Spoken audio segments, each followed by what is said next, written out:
Comment ça, mes Roninos et mes Roninettes? C'est Ronin, nouvel épisode de To The Top. On part d'en bas, on va arriver en haut. La suite de la petite mini-série de 2 vidéos sur les 10 idées de cadeaux. Hier, on a parlé des entrepreneurs. Aujourd'hui, on parle des créateurs. Là, on tourne dans la voiture parce qu'on va toujours chercher les cadeaux de Noël. Il est nuit en plus, donc je suis obligé de m'éclairer avec mon iPhone pour essayer d'avoir une vidéo à peu près potable. Mais je trouvais ça mieux de le faire en bougeant, en allant faire les achats de Noël, tu vois, que juste me mettre dans ma chambre à vous en parler. Enfin bref. Question. Est-ce qu'au moins tu as déjà acheté un cadeau de Noël? Oui. Le tien. C'est quoi? Je te dis pas. Et de toute façon, toi t'es pas un créateur de contenu.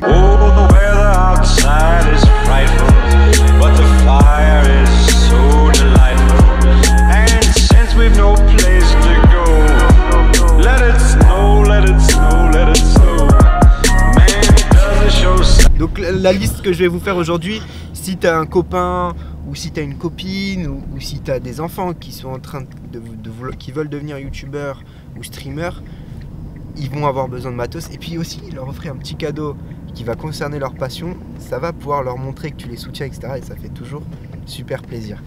Donc j'ai plein d'idées de cadeaux. Tu vas voir, il y a des prix différents. On va pas forcément aller du plus cher au moins cher, mais il y a plein de prix différents. Du coup, ça peut s'adapter un petit peu à tous les porte-monnaies. Première idée de cadeau, c'est une caméra, forcément. Que tu sois youtubeur, streamer ou peu importe ce que tu fais, tu vas avoir besoin d'une caméra. Et là, je t'ai trouvé des petits prix variables, t'inquiète pas. Première caméra, c'est la plus chère, c'est la Sony A7 ou un truc de ce genre. Je vous mets la photo juste ici avec le nom.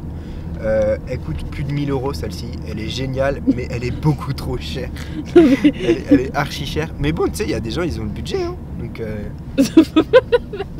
Mais franchement, excuse-moi, mais ceux qui ont le budget, ouais, ils n'ont pas besoin que quelqu'un lui offre ça. Non, mais il y a des gens pour des cadeaux, ils ont des budgets de plus de 1000 €, tu sais pas. Ouais. Ils en ont pas chez Lidl. Non, ils en ont pas. Ils n'ont pas de caméra Silvercrest.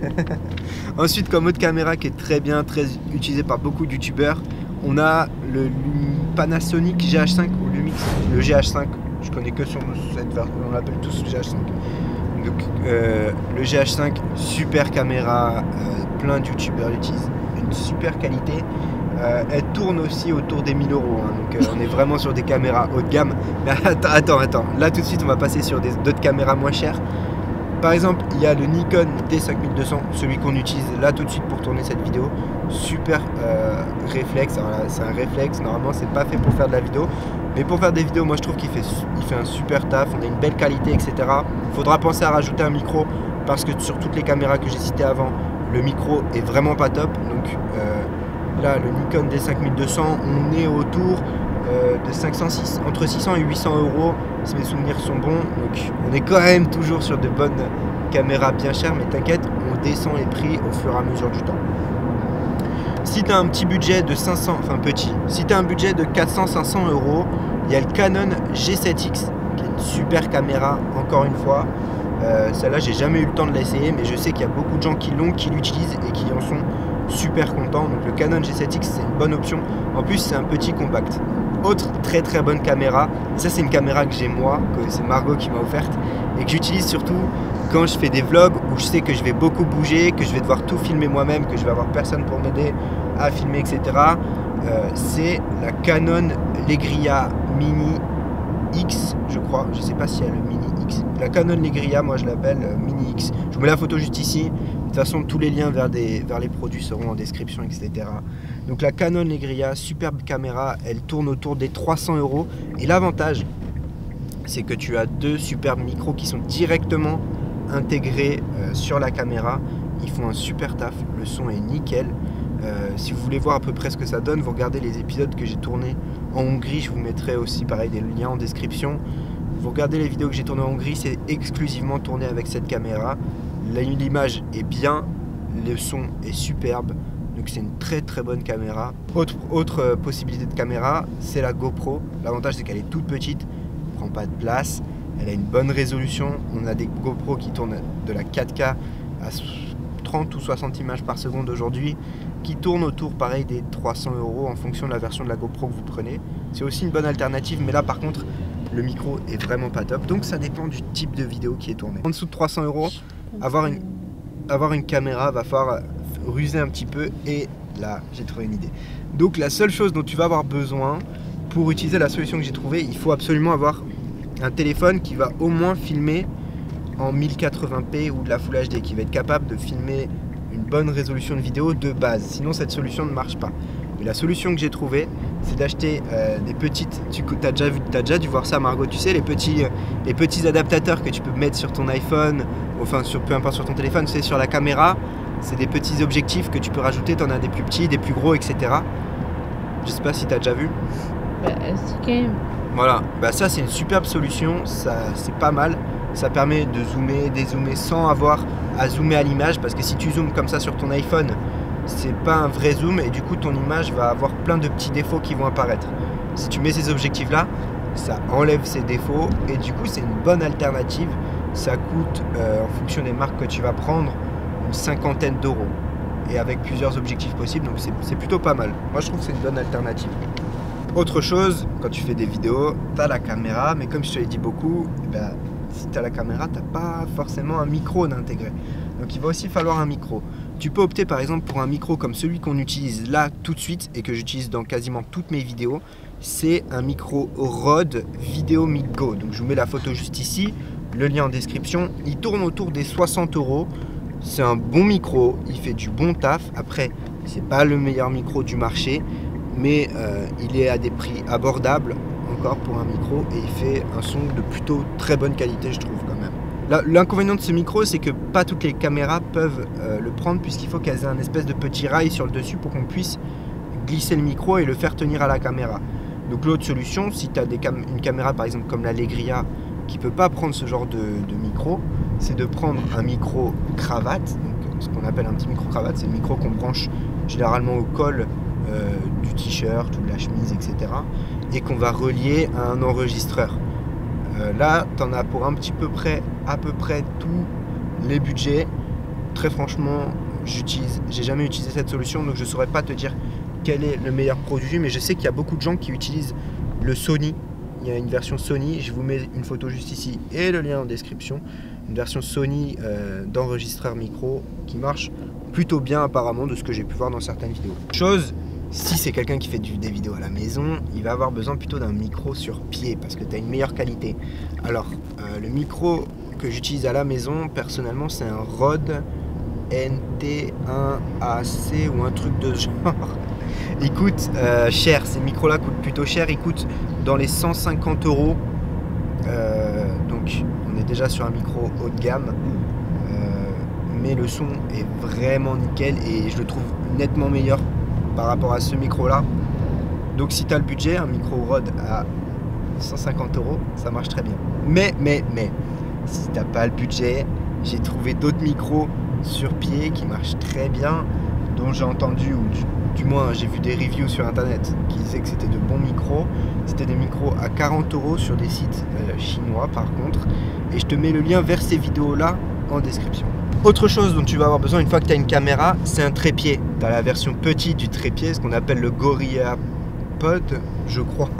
C'est un tout petit trépied que j'utilise perso pour les vidéos. Toutes les vidéos où je tourne en posant la caméra sur mon bureau, il a l'avantage de pouvoir s'accrocher un petit peu partout, d'être petit, de pouvoir vraiment être modelable énormément. Ce micro existe dans 2 tailles et normalement il tourne autour des 30, 40, 50 € dans ces eaux-là. Donc c'est un bon trépied, il tient bien. La caméra qu'on utilise là, elle est quand même assez lourde, elle pèse son poids et j'ai jamais eu de souci de caméra qui tombe ou ce genre de choses avec. Il tient très très bien. Et mon autre trépied que j'utilise personnellement, je connais pas les autres marques, mais je sais que celui que j'utilise, moi je le trouve plutôt bien. Il fait bien le taf, on n'a jamais eu de souci avec. Il a une très bonne hauteur, quand je vous le dis, je fais 1m75, quand je l'ouvre en entier il est plus grand que moi. Et il coûte une 50aine d'euros, c'est un Vanguard, et donc c'est une bonne marque normalement, et pareil je vous mets le lien en description. Donc c'est une très bonne solution aussi. Pour finir, j'ai encore 2 autres idées de cadeaux. Si la personne à qui tu veux offrir un cadeau fait des vidéos sur le gaming, etc., et qui veut utiliser sa PlayStation ou sa Xbox One, il va avoir, ou même sa Nintendo Switch, il va avoir besoin de ce qu'on appelle un boîtier d'acquisition. C'est un boîtier qui permet d'enregistrer ce qui se passe sur la PlayStation et de de prendre les images qui sont affichées sur la PlayStation et le son et de l'envoyer vers l'ordinateur pour que ce soit enregistré ou diffusé sur internet. Ce boîtier là coûte un certain prix si tu veux avoir de la qualité. Je sais que tous les membres d'Eurogang tournent avec le Elgato HD 60S et ils sont tous super contents, il marche super bien. Par contre il coûte 180 € neuf si tu le veux, donc il est sur Amazon. J'ai trouvé une autre solution un petit peu moins chère, mais on est toujours dans des prix assez élevés. C'est le Avermedia LGX qui coûte autour des de 150, 140, 150 €, quelque chose comme ça. Dernière idée que j'ai eue pour faire des vidéos, etc., c'est le kit d'éclairage, parce que la lumière c'est vraiment une galère à gérer. Vous voyez là actuellement on est en train de devoir s'éclairer avec un iPhone. Donc autre solution, c'est les kits d'éclairage. Donc moi personnellement j'ai un kit qu'on m'a offert encore une fois avec 2 softbox. Les softbox c'est des petites boîtes de lumière qui coûtent, ce kit coûte une soixantaine, 70 € sur Amazon environ. Je vous mets pareil des liens en description. Et une autre solution que je trouve super cool et j'avais hésité aussi à acheter un moment, c'est les rings de LED. En gros c'est un espèce de trépied sur lequel tu poses ton appareil photo et tu as un rond de LED autour qui va bien venir éclairer le visage comme ça. Ça marche super bien, je vois plein de youtubeurs l'utiliser, etc. Donc c'est une autre bonne alternative. Et là on est autour des 30-40 € quand même. Donc c'est quand même moins cher. C'est une bonne solution. Et il y en a qui utilisent les deux, c'est vrai. Dernière idée, il y a eu beaucoup d'idées de cadeaux dans cette vidéo. Dernière idée de cadeau, c'est ce qu'on appelle un gimbal. Donc là c'est plus pour quelqu'un qui va faire du vlog ou filmer des vidéos en extérieur. Vous voyez, quand on est dans la voiture là, la caméra bouge beaucoup. Un gimbal, ça va permettre en fait de stabiliser la caméra en absorbant les mouvements, etc., etc. Alors là par contre c'est quelque chose qui coûte relativement cher puisqu'on est au-dessus des 200 €. Personnellement j'ai plus entendu parler de la marque DJI qui marche très très bien. C'est une super marque et elle est reconnue notamment pour ses drones. Et j'ai entendu que les gimbals de chez DJI étaient vraiment bien, mais on est vraiment au-delà de 200 €. Et sachant qu'il va falloir un gimbal adapté en fonction de la caméra. C'est-à-dire que si vous filmez avec un réflexe, c'est pas le même que si vous filmez avec un téléphone ou avec une petite caméra comme un Canon G7X ou une Canon Negria. Et voilà les gars, c'est tout pour cette vidéo. J'espère qu'elle vous aura plu. Dites-moi en commentaire si vous avez d'autres idées de cadeaux ou quelle idée de cadeau vous avez préférée. On se retrouve demain pour un nouvel épisode de The Top. C'était Ronin, on part d'en bas, on va arriver en haut. Bye.